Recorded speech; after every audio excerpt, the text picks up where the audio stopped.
What's your sense, given some of the performance that we've seen recently, some fairly high-profile names that have not done well? I think the market is asking some really important questions right now, and I think they're issues that have been around for a long time. They're not really very new, but over the past few months, we're starting to hear investors ask questions about what is the impact. There's a lot of talk about why there's so much growth in the private market space, and whether it's legislation or regulations or access to private capital. But I don't think we've been spending enough time talking about what are the second-order impacts of these companies staying private much longer. Namely, the lack of discipline and governance that you have for much larger corporations now, where their bad habits have grown alongside these companies in the private space. Two, the valuations. The private markets just do not value companies the same way the public markets do.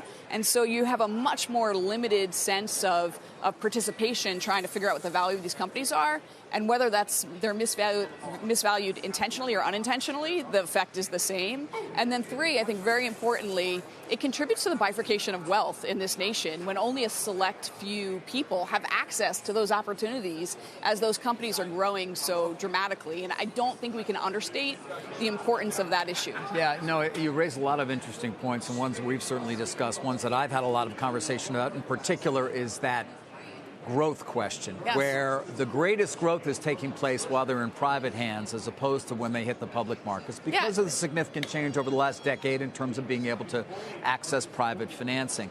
What's going to change that? But think about a couple of the examples there, because I really just want people to understand how important that issue is. Salesforce is a great example. It's a recent example. 15 years ago, they went public. Since their first day of trading, that stock is up 3,300%.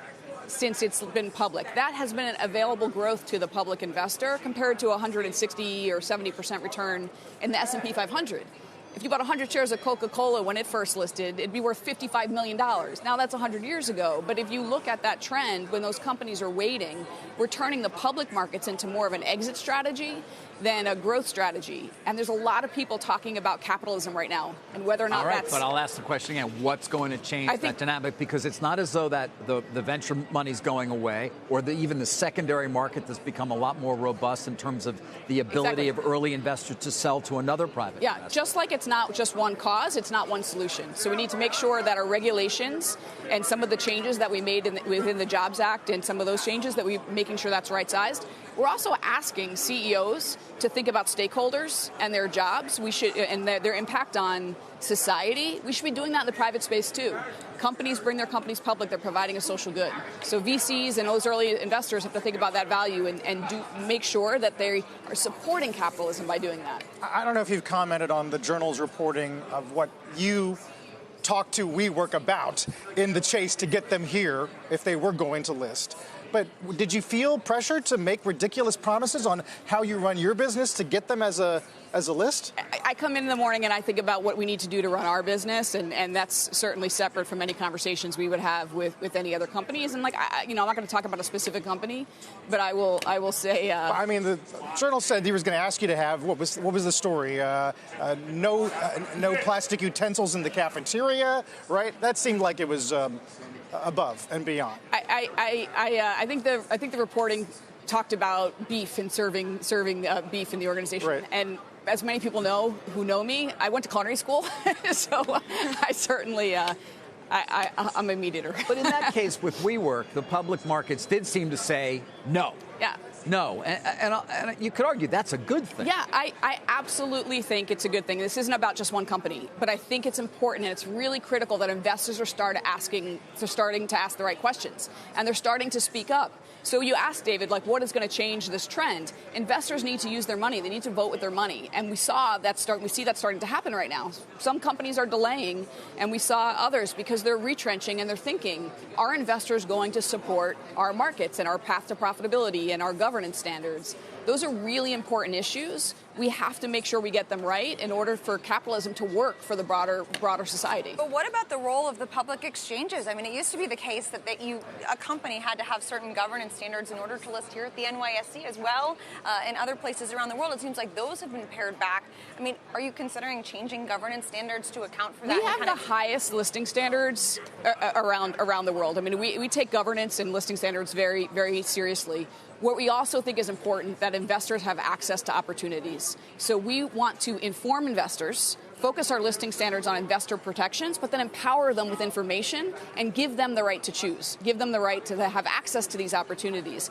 If we disallowed dual class structures, voting structures, many of those companies would just stay private even longer, and investors lose access to those opportunities, which actually makes it worse. Or they would go to your competitors. Well, it's not a competitive landscape. When I get that question a lot, is this about other exchanges? It's not to me. It's about public versus private.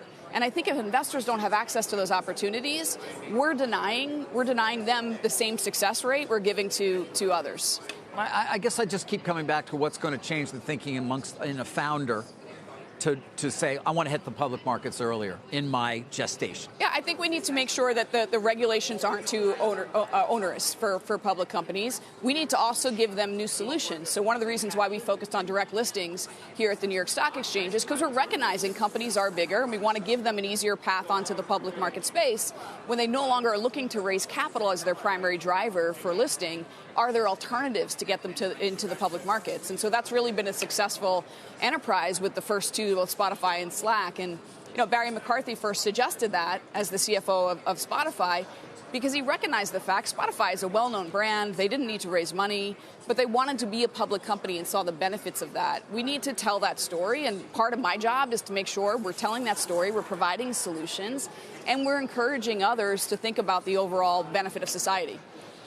Stacey, more to be discussed, I'm sure. Yeah, I got to tell you one quick story. I left here the other night. I had a taxi driver who picked me up outside, and he asked me where I worked, and I said the New York Stock Exchange.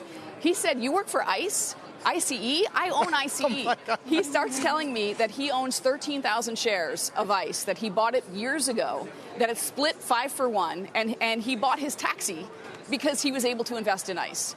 Those are the stories we need to make sure continue to happen for everyday investors.